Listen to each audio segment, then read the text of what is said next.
बिस्मिल्लाहिर्रहमानिर्रहीम। अस्सलाम वालेकुम।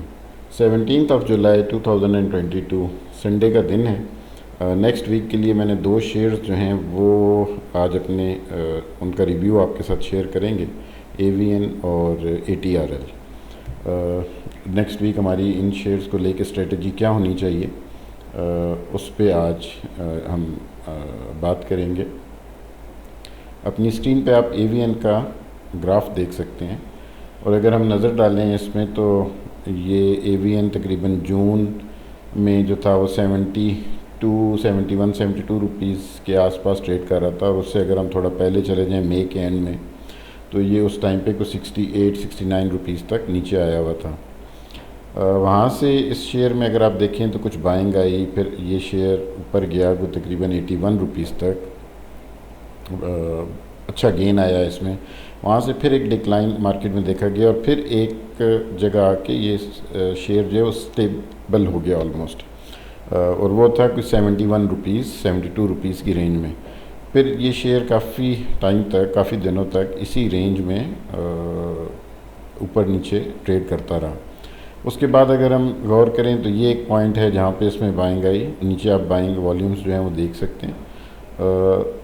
ये जो एक फ़ेज़ थी इसको डल फेज़ कहें आप, इसमें वॉल्यूम्स भी बहुत ज़्यादा जनरेट नहीं हो रहे थे। यहाँ पे वॉल्यूम्स जनरेट हुए, उसके बाद ये जगह थी वॉल्यूम्स जनरेट हुए। और आप देखते हैं कि जो ट्रेंड है इस शेयर का वो यही है कि जब इसमें बाइंग आती है तो ये अच्छा आपको गेन देता है उन दिनों में। उसके बाद अगर हम ये जब अच्छे वॉल्यूम्स पड़े थे इनमें दो, ये एक डिक्लाइन बीच में ज़रूर आया था। ये वही 23-24 जून वाला जो ड्रॉप था जिसमें हर शेयर ही को ऑलमोस्ट हिट हुई थी, ये वही ड्रॉप है। उसके बाद लेकिन सडनली दोबारा से इसने रिबाउंड किया एक्सपेक्टेडली, जैसे एक्सपेक्ट हम कर रहे थे, तो ये दोबारा से वापस उन्हीं लेवल्स पे चला गया जो जहाँ पे ये था। तो उसके बाद अगर आप देखें तो ये दोबारा से एक डल फेज़ है जिसमें कोई वॉल्यूम्स जनरेट नहीं हुए इस शेयर में। अब ऐसी फ़ेज़ में हम सिर्फ ऐसे शेयर्स को वॉच लिस्ट में रखते हैं जो पोटेंशियली तो बेहतर होते हैं बट उनमें वॉल्यूम्स जनरेट नहीं हो रहे, जिस वजह से उनको इस पॉइंट पे बाय करना, होल्ड करना, उसमें टाइम जो है टाइम वो ज़ाया होता है। तो इसलिए ये जब पॉइंट आया जहाँ पे इसमें दोबारा से बाइंग आनी शुरू हुई, जो कि 13 जुलाई का दिन है, तो अगर आप देखें तो 13 जुलाई को इसमें अच्छी बाइंग भी आई और इसमें एक रिबाउंड भी आया। काफ़ी पॉइंट्स इसने गेन भी किए वहाँ से। अब इस पे जो टेक्निकली हमें देखना चाहिए वो ये है कि 13 जुलाई से लेके ये कोई 15 जुलाई तक ये इसमें अच्छे वॉल्यूम्स आए और इसने अपनी पोजीशन बेहतर की, गेन की और ऊपर वाले लेवल्स पे अपने आप को मेंटेन भी इसने किया। उसके बाद इसमें ये यहाँ पे एक डिक्लाइन आया जो कि शुरू हुआ तकरीबन कोई 81 रुपीज़ से और अभी ये आ गया है 79 रुपीज़ एंड 36 पैसास पे। ये डिक्लाइन इसमें ज़रूर आया, इसको आप करेक्शन कह सकते हैं, ये कोई नेगेटिविटी नहीं है। और सबसे बड़ी बात है कि अगर आप इस डिक्लाइन को देखें तो इस डिक्लाइन के दिनों में कोई वॉल्यूम्स एज सच नहीं जनरेट हुए। जो बाइंग यहाँ पे आई थी उस हिसाब से यहाँ पे वॉल्यूम्स नहीं जनरेट हुए। तो इसलिए ये उम्मीद की जा सकती है कि ये शेयर इन्हीं लेवल्स पे, इस लेवल के आसपास दोबारा इंशाल्लाह सपोर्ट लेके तो ऊपर जा सकता है। इसीलिए इसको होल्ड करना जो है वो सजेस्ट किया था। प्रॉफिट टेकिंग लेवल्स जो हैं वो इंशाल्लाह रियल टाइम पे हम आप लोगों के साथ शेयर करेंगे, क्योंकि उसमें कई फैक्टर्स मार्केट के भी देखने पड़ते हैं। अगर इंडिविजुअली हम सिर्फ शेयर और इसको स्टॉक को लेके चल रहे हों तब तो ये बहुत ही डिस्काउंटेड प्राइस पे आया हुआ है, इसको बहुत ऊपर होना चाहिए, लेकिन ऐसा है नहीं, क्योंकि आपके सामने हैं हमारे मुल्क के हालात, पॉलिटिकल सारा जो भी सिनारियो है, तो उस पर हमको बहुत ज़्यादा बात नहीं करते। हम सिर्फ ये देखेंगे और हम अपनी स्ट्रेटजी जो है उसको रियल टाइम पे जो डेवलपमेंट्स हो रही होंगी, रियल टाइम पे मार्केट जैसे उन डेवलपमेंट्स पे रिएक्ट कर रही होगी, जो मार्केट का बिहेवियर होगा, हम उसी तरह से अपनी स्ट्रेटजी जो है उसको एडजस्ट करेंगे। और अगर हमें कोई अपना स्टांस किसी वजह से चेंज भी करना पड़ा तो हम फिर अकॉर्डिंगली आपके साथ शेयर करेंगे। तो फॉर नाउ यही है कि हमें ये एवीएन जो है अगर आपने बाय किया हुआ है, जैसे रिकमेंड किया था आपको तो पिछले चंद दिनों में, तो अगर आपके पास ये कुछ होल्डिंग है तो इसको होल्ड करें, प्रॉफिट टेकिंग लेवल आपके साथ शेयर करेंगे इंशाल्लाह। फिर वहाँ पे कोशिश करिएगा कि उन ट्रेंड्स को, उनको जो भी आपके साथ अलर्ट्स शेयर किए जाएँ उनको आप फॉलो करें। एवीएन को थोड़ा सा और हम आगे स्टडी करते हैं, जिससे हमें ये कॉन्फिडेंस मिल सकता है कि ये वाकई ही एक बेहतर शेयर है और इसको बेहतर परफॉर्म करना चाहिए। सिर्फ ग्राफ पे उसकी हमने एक देख ली कि वो कैसे बिहेव कर रहा है, उसकी ग्राफिकल रिप्रेजेंटेशन क्या है। अब इसको थोड़ा टेक्निकली, थोड़ा डीप एनालिसिस इसका कर लेते हैं। तो अगर आप ये टेक्नोलॉजी एंड कम्युनिकेशन सेक्टर को थोड़ा सा स्टडी करें, और इसमें क्योंकि इसी में एवीएन जो है वो लाया करता है, तो आप देखेंगे कि अगर हम शेयर प्राइस के हिसाब से देखें तो एवीएन जो है वो कोई 1 2 3 4 5वें नंबर पे एवीएन आता है। और लेकिन जो चीज़ मार्केट कैपिटलाइजेशन, आप मार्केट कैपिटलाइजेशन के हिसाब से इस शेयर को देखें तो ये कुछ चौथे नंबर पे ये शेयर लाया करता है। मींस ये अपने सेक्टर का एक अच्छा शेयर है, इम्पॉर्टेंट शेयर है, और इस शेयर की जो वेटेज है वो अपने सेक्टर में बेहतर है, काफ़ी बेहतर है। और इसको थोड़ा स्टडी करते हैं एवीएन को। तो अगर हम एवीएन को देखें, इसका जो फाइनेंशियल्स हैं इसके, कि ये पिछले कुछ सालों में इसका क्या ट्रेंड रहा है, ये कैसे बिहेव करता आ रहा है, तो ये इसकी इनकम स्टेटमेंट मैं आपके साथ शेयर कर रहा हूँ। इसकी ईपीएस जो अर्निंग पर शेयर होती है वो आप पिछले कई सालों में ये देख सकते हैं कि ये 2018 है बेसिकली। यहाँ पे ये 2018 में इसने जो ईपीएस दी थी दैट वाज 4.24 रुपीज़ पर शेयर। उसके बाद थोड़ा सा ईपीएस जो है वो नीचे आई, 3 रुपये और 3 रुपये 18 पैसे, इस तरह से इसकी ईपीएस आई आने वाले अगले कुछ सालों में। लेकिन वहाँ से आप देखें तो ये अब दोबारा से 3.98 इसने दिया है 2021 में, जब एंड हुआ 2021 का, तो इसने 3.98 की ईपीएस दी है। और अभी जो ये ईपीएस दे रहा है वो 3.94 है, जो अभी तक साल मीन्स गुजरा है। उसको हम ज़रा क्वार्टरली पे चेक कर लेते हैं तो आपको मज़ीद वाज़ेह हो जाएगी ये चीज़ कि अगर एक क्वार्टर की हम बात करें तो 2021 को हम ले लेते हैं फर्स्ट क्वार्टर। तो वहाँ पे इसकी जो ईपीएस थी वो थी 1 रुपये 31 पैसे की। फिर वो सेकंड क्वार्टर में यहाँ पे आ गई, फिर अगेन आप देख सकते हैं कि 1.59 की थी। फोर्थ क्वार्टर में फिर ये कोई 28 पैसे की ईपीएस इसने दी थी। तो 2022 के फर्स्ट क्वार्टर में इसने अगेन जो ईपीएस दी है वो काफ़ी बेहतर है, 1 रुपये 27 पैसे की ईपीएस से शो कर रहे हैं। अगर हम बाकी भी इसके सारी जो वैल्यूज़ हैं जो उन पे आप नज़र अगर डालें तो वो एक स्टेबल और प्रॉफिटेबल ये कंपनी है। तो इसमें कोई ऐसे अप्स एंड डाउन्स बहुत ज़्यादा या कोई अनसर्टेनिटी को बहुत ज़्यादा उस तरह से नहीं है। मतलब एक स्टेबल कंपनी है, जो एक अच्छी कंपनी मार्केट के साथ प्राइस और शेयर प्राइस और प्रॉफिटेबिलिटी में ऊंच नीच होती रहती है। लेकिन ये कंपनी कभी भी ऐसे नहीं था कि कभी लॉस में हो और एकदम बहुत प्रॉफिट्स में आ गई और फिर बहुत लॉस में चलेगी और फिर प्रॉफिट शो करने शुरू हो गई।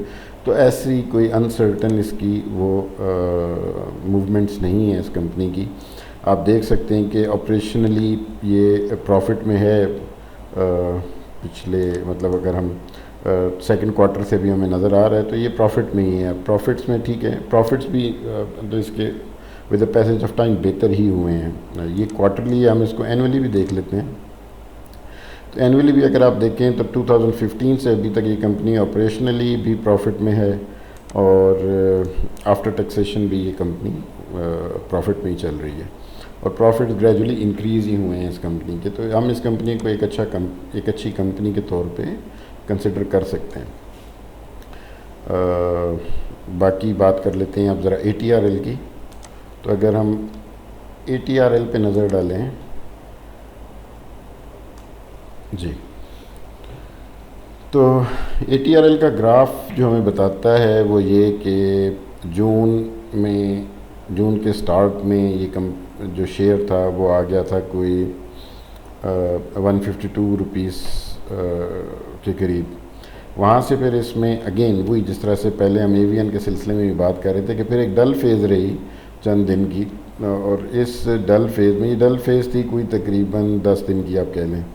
इन 10 दिनों के बाद इसमें दोबारा से कुछ बाइंग आई और उस बाइंग के साथ इसने अच्छा गेन किया, और अगेन वो जो डिप आई थी 24 जून की, उसके बाद भी इसने रिबाउंड कर लिया, और ये उससे पहले जहाँ पे थी 24 के डिक्लाइन से पहले ऑलमोस्ट वो लेवल्स टच करने के बाद इसमें देखें अब यहाँ पे सेलिंग ज़रूर मींस डिक्लाइन ज़रूर हुआ, बट कोई वॉल्यूम्स बहुत ज़्यादा नहीं जनरेट हुए, मतलब कोई पैनिक सेलिंग या कोई इस तरह की चीज़ नहीं थी। लोगों ने ऑलमोस्ट हम ये कह सकते हैं कि सिवाय इन 2 दिनों के बहुत ज़्यादा वॉल्यूम्स जनरेट नहीं हुए मार्केट में। तो हम ये कह सकते हैं कि लोगों ने ऑलमोस्ट इन लेवल्स पे अभी भी चीज़ें होल्ड की हुई हैं। ये हमें ये ग्राफ और ये चीज़ देख के ये हम अज्यूम कर सकते हैं कि यहाँ पे लोगों ने अभी भी चीज़ें होल्ड की हुई हैं। तो अभी आप देखिए तो ये काफ़ी डिस्काउंटेड रेट पे चीज़ आई हुई है 156 रुपीज़ पे, तो इसको भी अब अपने इन्हीं लेवल्स के आसपास कहीं पे जो है वो सपोर्ट बिल्ड कर लेनी चाहिए, और अगर इंडेक्स ने इसका साथ दिया तो यहाँ से एक अच्छा रिबाउंड आपको दे सकता है, जो कि एट लीस्ट दोबारा से यही लेवल्स होंगे 179, 80 और 181 के लेवल्स। वहाँ पे फिर हम इसको दोबारा रिव्यू भी कर सकते हैं, और ये भी अगर आपने होल्ड किया हुआ है या आप इसको मतलब बाय अभी भी कर सकते हैं। ये इस रेंज में है कि यहाँ पे भी इसकी बाइंग जो है वो बनती है। मंडे को जब ये ओपन हो तो हम इसको अपनी वॉच लिस्ट में रखेंगे और इसको हम कंसिडर कर रहे होंगे। अगर इसमें कोई फ्रेश बाइंग हमें फ़ील हुई तो हम आपके साथ इंशाल्लाह शेयर भी ज़रूर करेंगे, तो वहाँ पे आप ये शेयर बाय कर सकते हैं। प्रॉफिट टेकिंग लेवल जैसे पहले कहा कि वो फिर रियल टाइम में मार्केट की और मुल्क के हालात और वो सारी चीज़ें कंसिडर करते हुए देखते हुए फिर हम देखेंगे कि प्रॉफिट टेकिंग के लेवल्स पे हमें करनी चाहिए। प्रॉफिट टेकिंग और स्टॉप लॉस, ये जो 2 चीज़ें हैं इनको काइंडली इग्नोर ना किया करें। मार्केट अगर हम यहाँ पे आपको रिकमेंड करें कि आप बाय कर लें और खुदा ना खास्ता किसी भी वजह से ये शेयर मज़ीद नीचे जाएं, तो एक स्टॉप लॉस हम आपके साथ हमेशा शेयर करते हैं। तो उस स्टॉप लॉस पे थोड़ा लॉस बुक कर लेना चाहिए। उसकी वजह ये होती है कि मार्केट का उसके बाद एक्सपेक्टेडली हम ये एक्सपेक्ट कर रहे होते हैं कि मार्केट ज़्यादा नेगेटिव हो जाएगी, तो जब वो मार्केट ज़्यादा नेगेटिव हो और फिर उसको रिकवरी में जो टाइम लगता है उसमें टाइम वेस्ट हो जाता है। तो उससे बेहतर स्ट्रेटजी ये होती है कि थोड़ा लॉस आप बेशक बुक कर लें, बट जब मार्केट नीचे जाए तो फिर मज़ीद डिस्काउंटेड रेट्स पे आप उस चीज़ को बाय कर सकते हैं, क्वांटिटी भी आप ज़्यादा ख़रीद सकते हैं, और वो फिर जब ऊपर वापस उन लेवल्स पे आती है तो बजाय इसके कि आप अपना लॉस कवर कर रहे हों आप प्रॉफिट में होते हैं उस वक्त, और फिर इसी तरह आगे बेहतरी जो है वो उसमें इजाफा होता जाता है, प्रॉफिट मैक्सिमाइजेशन की तरफ आप चले जाते हैं। तो इसलिए 2 लेवल्स, प्रॉफिट टेकिंग लेवल और स्टॉप लॉस, इसको कोशिश किया करें कि इग्नोर ना करें। तो ये रिफ़ाइनरी का जो सेक्टर है उस पर हम एक नज़र डालते हैं। रिफ़ाइनरी में आप देख सकते हैं ATRL जो है वो एक अच्छी कंपनी है मार्केट के। अगर हम इसको एसेट वाइज भी देखें तो भी ये दूसरे नंबर पे आ रही है। अगर टोटल एसेट्स को देखें, मार्केट कैपिटलाइजेशन के हिसाब से देखें तब भी ये एक अच्छी रिफ़ाइनरी है, और जो है एक लीडिंग रिफ़ाइनरीज़ में से ये आती है। तो इसको अगर आप इसके थोड़े फाइनेंशियल्स और मज़ीद इनकम स्टेटमेंट और बैलेंस शीट वगैरह पे नज़र हम डालना चाहें तो ऑपरेशनली ये कभी लॉस में होती है कभी प्रॉफिट में, लेकिन उसकी वजह हमारी कुछ पॉलिसीज़, फिर जैसे पिछले दिनों में कुछ रिफ़ाइनरीज़ के ऊपर था, उनसे जो ये मिट्टी का तेल वगैरह ये नहीं ख़रीदा नहीं जा रहा था, तो इस वजह से इनका जो था वो ये लॉस में थी ये कंपनीज़ पिछले काफ़ी अरसे से। लेकिन अब कुछ वो चीज़ें भी बेहतर हुई हैं। इसको अगर हम क्वार्टरली देख लें, नज़र डालें इस पर, तो आप ये देख सकते हैं कि 4th क्वार्टर जब 2021 का ख़त्म हुआ तो ये ऑपरेशनली लॉस में थी कंपनी, और लेकिन फर्स्ट क्वार्टर जब एंड हुआ 22 का तो ये ऑपरेशनली प्रॉफिट में थी। फिर 22 के सेकंड क्वार्टर में इसने मज़ीद बेहतर प्रॉफिट शो किए, फिर मज़ीद बेहतर प्रॉफिट शो किए, तो ये एक अच्छी इम्प्रूवमेंट दिखा रही है कंपनी। और सेम सिर्फ ऑपरेशनली ही प्रॉफिट में नहीं थी, आफ्टर टैक्सेशन भी प्रॉफिट में थी। ईपीएस अगर हम इस पर नज़र डालें फर्स्ट क्वार्टर में, पहले तो 2021 का जो फोर्थ क्वार्टर था उसमें ईपीएस नेगेटिव थी इसकी, कोई 10 रुपये के करीब, 10 रुपये 66 पैसे। लेकिन फिर इसने जो फर्स्ट क्वार्टर था 22 का, उसमें कोई 4 रुपीज़ एंड 36 पैसा की ईपीएस दिखाई, फिर 11.46 की नेक्स्ट क्वार्टर में, एंड फिर इसी तरह से कोई 19 रुपये 70 पैसे की ईपीएस इसने अभी थर्ड क्वार्टर में दी है एटीआरएल में।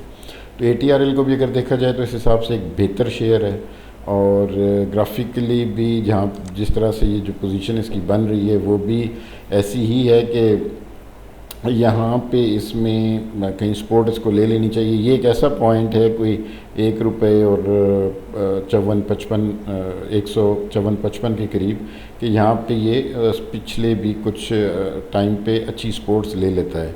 ये वही सपोर्ट की जोन है, जब डल फेज़ में भी ये था तो ये लेवल्स इसने मेंटेन किए, यहाँ से ये नीचे नहीं आया। तो इसलिए हम एक्सपेक्ट ये कर रहे हैं कि ये कोई इसी रेंज में कोई मज़ीद में भी 1-2 रुपये नीचे जाके ये एक सपोर्ट डेवलप कर ले और वहाँ से इसमें एक रिबाउंड आ जाए। तो इसलिए इसको भी इस लेवल पे भी बाइंग इसमें की जा सकती है अगर इंडेक्स पॉजिटिव हो तो।